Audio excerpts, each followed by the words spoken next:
Bonjour, je suis Daniel Picouli et je suis venu vous parler de mon dernier roman. Bonjour Gisèle. Bonjour Daniel, je t'en prie, merci de nous réserver quelques instants pour venir effectivement nous parler de ton dernier livre. Tu es écrivain, tu es également scénariste de bande dessinée, mais aussi animateur de télévision. Euh, J'aimerais que tu nous parles justement de tes activités actuellement.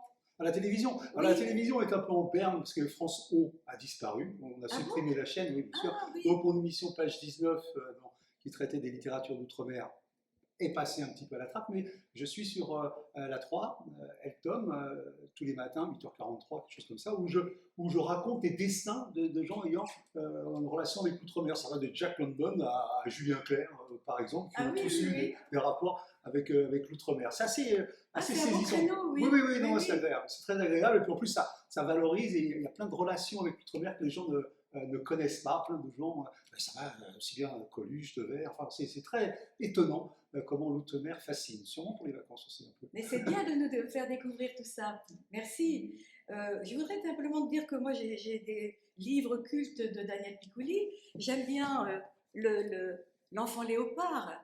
L'Enfant Léopard qui a eu le prix Renaudot en 1999. J'aime bien aussi 68, Mon amour, Ah oui. qui Je a sais que vous aimez particulièrement la première scène. la première scène qui est le général de Gaulle avec sa fille, Oui, juste avant les événements de 68. qui va prier Et pour elle. comment tu as pu écrire ça? Vraiment, c'est formidable, c'est formidable. Ben, on ne sait pas, mais je suis un vieux gaulliste. Je suis un gamin qui regardait le général de Gaulle à la télévision et qui adorait cet homme qui ne me parlait pas comme un petit gosse des cités, en faisant aujourd'hui, on ferait peut-être du Zavisiva, mais qui me conjuguait au futur, qui se disait, tiens, un jour il comprendra. Voilà, c'est tout, c'est depuis toujours, ça me tient. Superbe, superbe. En tout cas, le livre 68, Mon amour, le cri de l'iguane aussi.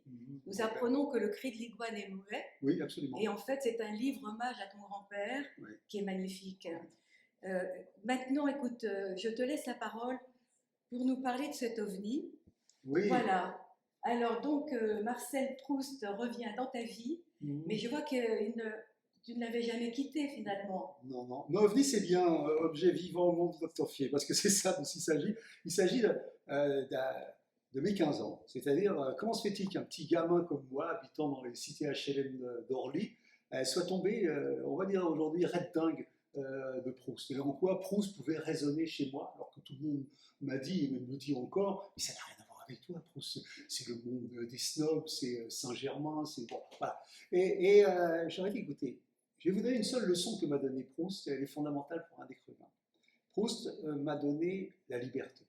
Proust, c'est quelqu'un qui vous dit, sans vous dire, sans rien vous opposer, vous dit, tu veux écrire des phrases de 2 mots? Écris.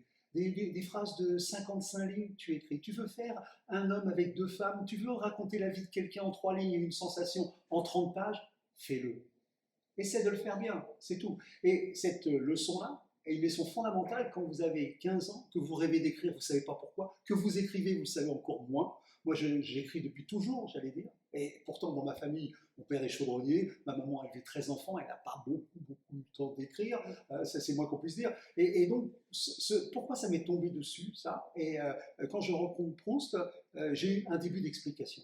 Oui, un auteur n'est pas quelqu'un qui doit vous écraser de son savoir, de sa culture, parce que je les voyais comme ça à Lecture pour tous. À Lecture pour tous, je ne voyais que de vieux écrivains qui fumaient la pipe, faisaient des citations latines, étaient très vieux, et vous ne vous donnez pas envie d'écrire, puisque de toute évidence, écrire, ça donnait ça, et c'est-à-dire la dernière pas avant de mourir. Donc, je me disais, si c'est ça écrire, je ne serais jamais écrivain. Mais en plus, j'en voyais jamais un qui avait ma tête. La télé était en noir et blanc, mais il n'y avait pas beaucoup de noir à la télévision à cette époque-là. Donc, je me disais, il n'y a aucune raison, moi, ce que je veux être, comme tout le monde, quand on vient d'une cité et qu'on a mon allure, tu deviendras footballeur. Et je gagnerai beaucoup d'argent, et je pourrais acheter une maison blanche à ma mère, comme disait El Cordobès. J'adore cette phrase d'El Cordobès. Qui est ce fameux livre. Je t'achète ce soir, je t'achèterai une maison blanche où tu porteras mon deuil. C'est-à-dire que c'est cette espèce de rêve d'enfant, un jour quand il gagne de l'argent, de réaliser le rêve de ses parents.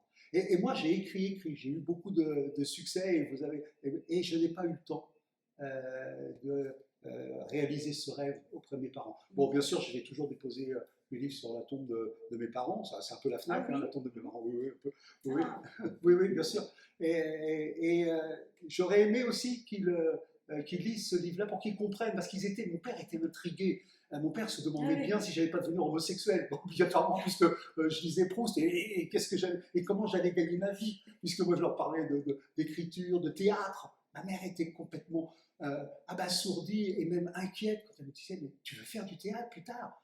Je dis, oui, peut-être. Tu veux en faire ton métier? Ouah, si c'est possible. Mais comment tu vas gagner ta vie? Et quand votre mère vous dit ça, alors qu'ils ont fait des efforts. Inquiète, oui, pour ne pas avoir un métier traditionnel. Voilà, bien sûr, c'est une question que posent les parents, mais quand on est gamin, on se dit non, les parents ils travaillent, mon père faisait des heures supplémentaires, ma mère elle faisait des ménages. Pour m'élever, je ne vais pas aller faire le saltimbanque et les inquiéter en plus en étant ce qu'on appelle aujourd'hui un intermittent du spectacle, c'est-à-dire quelqu'un qui ne travaille pas aujourd'hui. Ma mère serait très inquiète pour moi. Oui, c'est sûr, oui. Donc c'est tout ça aussi qu'il y a dans ce livre en creux. Plus bien sûr un hommage à ma cité, plus un hommage à mes enseignants, à mes profs. Moi j'ai été prof 23 ans, mais je reste quand même fasciné par ces hommes, ces hussards noirs, pour moi ils l'étaient encore, qui devant des petits sauvages, on était des petits sauvages de banlieue, croyez-moi, notre rêve c'était de chahuter. Mais justement, je me demande comment vous avez pu retrouver cette époque-là, parce que ce que vous écrivez dans le livre, alors, il y a beaucoup de choses à propos de Proust. On se demande comment la gardienne, qui est la maman, la gardienne de la cité, finalement, qui règne sur la cité, mais règne aussi sur un petit monde proustien. Complètement. Votre ami Bala. Oui, complètement. Avec des traditions, racontez-nous tout ça. Oui, mais parce que ce que j'ai voulu dire, c'est qu'on a tort de penser que Proust décrit un monde qui est le sien, qui est le Faubourg Saint-Germain, qui est une société plutôt favorisée, alors qu'il fait une comédie humaine.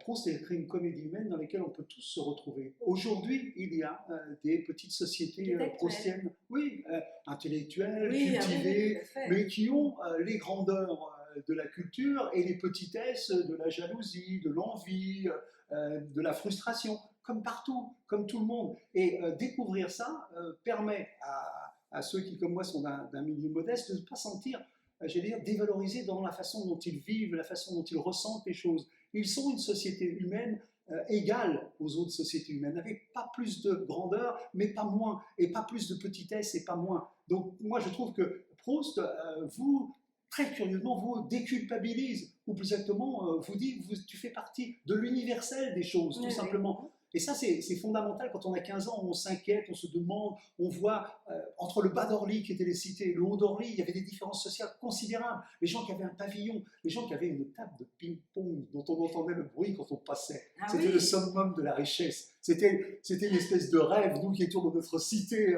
en bas. Il y avait des choses comme ça, et c'était rien, c'était à portée de pied. En un quart d'heure, on était dans un autre monde. Donc moi, j'ai vécu dans ce brassage-là. J'ai eu la chance de côtoyer des gens de différents niveaux, mais grâce au livre, avant, non. Et j'ai pu constater que là d'où je viens est d'une qualité qui mérite qu'on l'honore régulièrement. C'est de chez moi, c'est mon cœur, c'est ma terre, c'est ma vie, je l'honore. Voilà, et c'est ma famille, bien évidemment. Et vous avez si bien su l'écrire dans vos livres. Venons-en maintenant, alors il y a toute une histoire que vous allez découvrir, chers amis, mais vous allez surtout découvrir l'invité mystère, parce que la maman de Bala organise des dîners avec des amis proustiens qui sont tous sur la même longueur d'onde, et un jour elle leur dit, voilà, il y a un invité mystère, et cet invité mystère, on ne va pas dire qui c'est. Non, certainement. Mais certainement. Eh bien moi, ça m'a rappelé que cet invité mystère avait été invité chez Bernard Pivot, et tout le monde avait découvert cette personne, et c'est formidable la façon dont vous en parlez, tellement vivante, tellement, et surtout gardienne aussi du temple. Absolument. Comme la maman de Bala. Absolument. Mais ce que vous avez dit de plus juste, c'est vivant. C'est-à-dire que même moi, j'étais très étonné que la personne en question, la gouvernante de Proust, mystère, Céleste Albaret, bien évidemment, vous l'avez reconnu. Mais oui, je l'ai dit parce qu'ils le savent. Nous adressons des Proustiens, ils me disent, mais pourquoi il fait semblant de pas. On sait tous que l'invité mystère, c'est Céleste Albaret. Et c'est troublant parce qu'on est en 1963.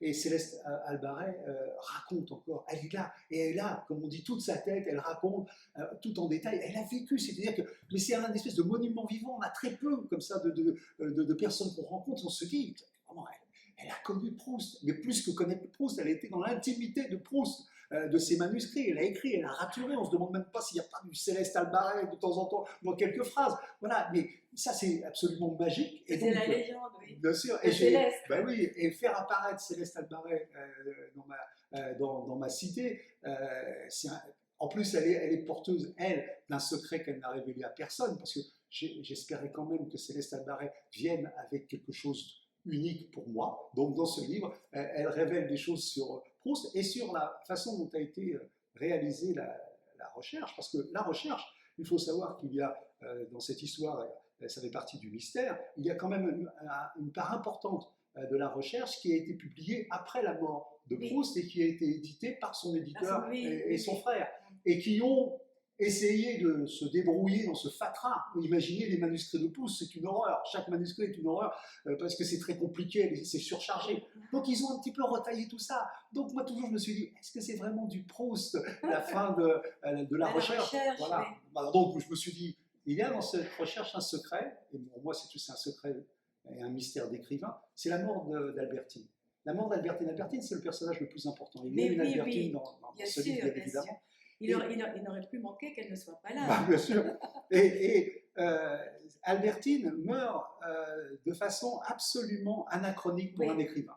C'est-à-dire que ce personnage, qui est le personnage le plus important de la recherche, qui est cité plusieurs milliers de fois dans la recherche, est exécutée, si je puis dire, en quelques lignes par un télégramme. Elle meurt dans un accident de cheval. C'est tout simplement inconcevable dans l'économie d'une œuvre. C'est inconcevable. Et ça ne peut être compris, et c'est un des mystères que moi j'ai découvert plus tard, pas seulement à 15 ans, c'est qu'Albertine, c'est un homme. C'est-à-dire que Proust est amoureux d'Agostinelli, qui est un garçon sans grand intérêt, aviateur, et qui va se tuer dans un accident d'avion que Proust lui a offert. Bien évidemment, Proust a été très généreux avec lui. C'est-à-dire que brutalement, Albertine tombe de cheval. Non, c'est Agostinelli qui tombe d'avion. Et sinon, on ne comprend pas pourquoi. Donc, Proust a écrit un Sainte-Beuve formidable qui dit justement qu'il faut distinguer l'auteur et sa vie, mais il n'empêche que ne peut s'expliquer qu'en se penchant sur la vie, la vraie vie de Proust. Et c'est ça que je trouve passionnant. Et c'est pour ça que Proust, c'est un polar, quoi. C'est un polar. Oui, Gisèle, je sais, vous savez, je suis très bavard. Non, simplement, maintenant, je suis persuadée, chers amis qui allez nous voir en ligne dans ces rencontres littéraires, que vous aurez envie de lire et puis de retrouver notre ami Daniel tous les matins, maintenant qu'il vous l'a dit. Et merci infiniment, Daniel. Mais je voudrais simplement terminer en rappelant que, avec toutes vos activités, vous êtes le président du prix Marcel Pagnol. J'en suis très honoré. Président du prix Présidence que vous avez partagé avec Jacqueline Pagnol. Et j'ai vu qu'elle était née Bouvier, comme les sœurs Bouvier, Lie et Jackie. Et donc, vous avez partagé donc, avec Jacqueline Pagnol, et l'année dernière, vous deviez fêter les 20 ans. Les 20 ans de cet événement qui a été créé par notre ami Floris Grimaud, qui est né comme Marcel Pagnol, Marcel Proust, Marcel, formidable de la langue française, et donc qui est né à Aubagne comme Marcel Pagnol. Donc nous faisons un petit clin d'œil à notre ami. On lui fait même un gros bisou, enfin moi je fais un gros absolument. Bisou. Merci, cher Daniel, merci. Non, mais moi, je vais passer plus longtemps. Oui, mais on va vite. Oui. Je vais terminer en vous remerciant. Parce qu'aujourd'hui, il y a dans le monde des salons beaucoup de gens qui renoncent parce qu'ils ne peuvent pas, ou même des gens qui font des gestes extraordinaires. J'ai reçu de Brive un mot disant que je paye votre intervention que vous n'avez pas faite, je leur dois une intervention et je leur ferai bien évidemment gratuitement la prochaine fois. Et quand on rencontre comme vous, je disais, des gens qui résistent, et qui continuent à faire, bien moi je me permets de les saluer très amicalement. Merci beaucoup. Merci. Restez avec nous, chers amis. Absolument. Merci Daniel. Merci.